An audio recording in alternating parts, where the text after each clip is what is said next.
नमस्कार दोस्तों, मैं हूं अशोक।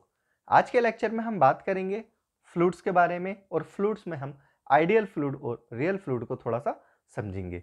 चलिए शुरू करते हैं और सबसे पहले हम बात कर लेते हैं कि फ्लूइड्स होता क्या है, इसको कैसे डिफाइन किया जा सकता है। तो फ्लूइड्स हमारा एक ऐसा सब्सटेंस होता है जो कि फ्लो कर सके और साथ के साथ अगर उसमें हम थोड़ा सा भी शेयर स्ट्रेस अप्लाई करें तो वह अपनी शेप को डिफॉर्म करके और अपनी शेप को चेंज कर लेता है। जैसे कि बात करी जाए हमारा लिक्विड लिक्विड को जिस भी शेप में डाला जाए वो इसलिए इजीली दूसरी शेप में ढल जाता है और उसका अपोज भी नहीं करता। तो हमारे फ्लूइड्स की कौन सी दो क्वालिटी हुई? पहली क्वालिटी यह हुई कि यह अपने आप को फ्लो कर सके, विच कैन फ्लो। ओके, और दूसरी क्वालिटी क्या हुई? दूसरी क्वालिटी यह हुई कि यह अपनी शेप में चेंजेस ला सके। तो शेप चेंज हो जाएगी मगर ड्यू टू शेयर स्ट्रेस, यानी शेयर स्ट्रेस यहां पे यूज होगा इसकी शेप को चेंज करने के लिए। तो हम कह सकते हैं fluid is a substance which can flow and offer no resistance to change of shape under the action of the shear stress. यहां पे शेयर स्ट्रेस वर्ड आया, इसको थोड़ा सा समझ लेते हैं। देखिए, शेयर स्ट्रेस उस स्ट्रेस को कहा जाता है जब हमारा जो फोर्स होता है एक तो वो अपोजिट डायरेक्शन में होता है और इक्वल मैग्नीट्यूड में, यानी कि ये ऑब्जेक्ट में अगर इस डायरेक्शन में हम फोर्स जो लगाएं और उसी मैग्नीट्यूड का फोर्स हम इधर डायरेक्शन में लगाएं तो क्या होगा दोस्तों? इसमें डिफॉर्मेशन आएगी। और ये डिफॉर्मेशन कैसी होगी? हमारी टेंजेंशियल होगी, यानी कि सरफेस के अपोजिट में होगी। तो इस तरह के फोर्स को हम शेयर फोर्स कहते हैं। सिंपल एग्जांपल, आपके ये दोनों सरफेस है, इसको आप इस तरह से रब करेंगे तो इन दोनों सरफेस के बीच में जो फोर्स लग रही है उसको हम शेयर फोर्स कहते हैं। तो दोस्तों, अब हम थोड़ा सा आगे बढ़ते हैं। तो हम फ्लूइड मैकेनिक्स क्यों पढ़ते हैं? देखिए, फ्लूइड मैकेनिक्स साइंस की उस ब्रांच को कहा जाता है जिसमें हम फ्लूइड्स यानी कि गैस, सॉलिड, लिक्विड, उनके पैरामीटर्स की स्टडी करते हैं रेस्ट में और साथ साथ मोशन में। तो इस ब्रांच को हम फ्लूइड मैकेनिक्स कहते हैं। कुछ एग्जांपल्स की बात कर लें फ्लूइड्स की, तो जैसे कि हमारा हो गया लिक्विड। ओके, और लिक्विड में हम वेपर फेज को भी काउंट करेंगे इसमें। और दूसरा हमारा हो गया गैस। यह दोनों हमारे फ्लूइड्स कहे जाते हैं। देखिए, बात करी जाए सॉलिड की, तो सॉलिड के अंदर यह प्रॉपर्टी नहीं है, ना ही तो वह अपने आप को फ्लो करवा सकता है और ना ही थोड़े से शेयर स्ट्रेस में वह पूरा का पूरा चेंज हो सकता है। तो इसलिए हमारा सॉलिड जो होता है वो फ्लूइड्स नहीं होता। चलिए आगे बढ़ते हैं। अब हम आइडियल फ्लूइड्स को समझते हैं कि आइडियल फ्लूइड्स होता क्या है, बहुत इंपॉर्टेंट है। देखिए, फ्लूइड्स में आइडियल फ्लूइड्स उन फ्लूइड्स को कहा गया है जिनके अंदर ना ही तो सरफेस टेंशन होती है, ना ही कंप्रेसिबिलिटी होती है और ना ही विस्कोसिटी होती है। तो हम इसको लिख सकते हैं no surface tension, no surface tension, no viscosity और साथ के साथ नो कंप्रेसिबिलिटी, यानी कि उनको कंप्रेस भी नहीं किया जा सकता। तो ऐसे फ्लूइड्स को हम आइडियल फ्लूइड्स कहेंगे जिनके अंदर यह तीन क्वालिटी पाई जाएगी।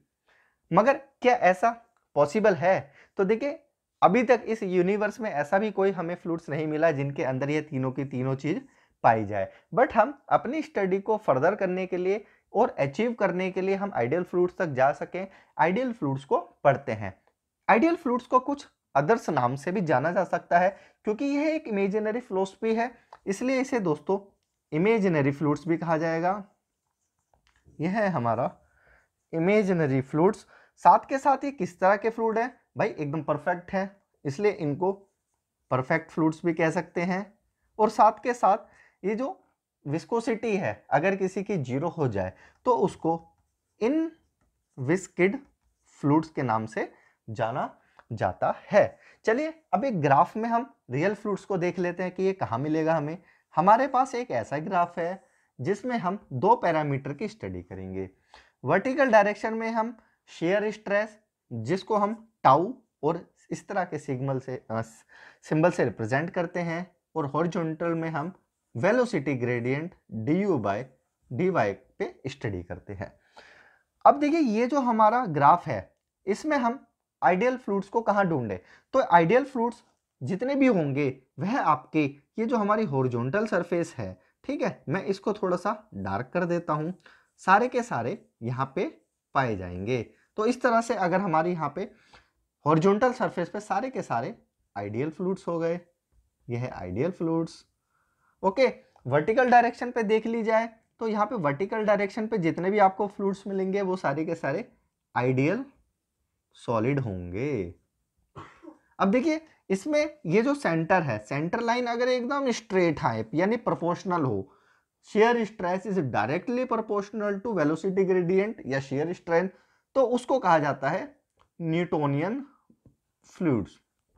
इसको हम आगे चल के बहुत डिटेल में स्टडी करेंगे क्योंकि यह अपने आप में एक टॉपिक है। एक आइडिया के लिए आपको बता दिया, हॉरिजॉन्टल लाइन पे आपको आइडियल फ्लूइड मिलेंगे, वर्टिकल पे आपको आइडियल सॉलिड मिलेंगे, और एकदम इस लाइन पे, इन दोनों के प्रोपोर्शनल लाइन पे आपको न्यूटोनियन फ्लूइड्स मिलेंगे। चलिए ये था आइडियल फ्लूइड्स के बारे में। अब हम रियल फ्लूइड्स को भी देख लेते हैं इसी के बगल में। तो ये है हमारे रियल फ्लूइड्स। अब देखिए रियल फ्लूइड्स नाम से दिख रहा है कि रियल है, ठीक है, इसलिए इनको हम प्रैक्टिकल फ्लूइड्स भी कहते हैं क्योंकि हम इन्हीं का यूज करते हैं किसी भी प्रैक्टिकल में। अब इनकी क्या क्वालिटी है? इनकी क्वालिटी ये है कि सारी के सारी इसके विपरीत हैं जो पाई जाएंगी। यानी यहाँ पे हमने बोला था इन फ्लूइड में बिल्कुल सरफेस टेंशन नहीं होगी, मगर यहाँ पे इनके अंदर सरफेस टेंशन एग्जिस्ट करेगी, ओके, यानी पाई जाएगी। साथ के साथ ये विस्कोसिटी भी पाई जाएगी इसके अंदर, और यह सारे के सारे हमारे कंप्रेसिबल भी होंगे। यह है हमारे कंप्रेसिबल। ओके, तो ऐसे फ्लूइड्स जिनमें सरफेस टेंशन भी हो, विस्कोसिटी भी हो, कंप्रेसिबिलिटी भी हो, रियल फ्लूइड्स यानी कि प्रैक्टिकल फ्लूइड्स कहलाते हैं। देखिए रियल फ्लूइड्स को फर्दर डिवाइड किया गया है, इसको दो पार्ट्स में बांटा गया है। एक है हमारा न्यूटोनियन फ्लूइड्स, जिसको अभी हमने थोड़ा सा समझा, थोड़ा सा ही हम इसको अभी यहाँ पे भी समझ लेते हैं कि न्यूटोनियन फ्लूइड्स, और दूसरा पार्ट है इसका non Newtonian fluids. Non Newtonian fluids, देखिए न्यूटोनियन फ्लूइड्स वह फ्लूइड्स होते हैं जो न्यूटन्स का लॉ ऑफ विस्कोसिटी को ओबे करते हैं, और नॉन न्यूटोनियन फ्लूइड्स वह फ्लूइड्स होते हैं जो न्यूटन्स के लॉ ऑफ विस्कोसिटी को फॉलो नहीं करते। इन दोनों को हम सेपरेट क्लास में डिटेल में स्टडी करेंगे। आज के लिए दोस्तों इतना ही, and thank you for watching.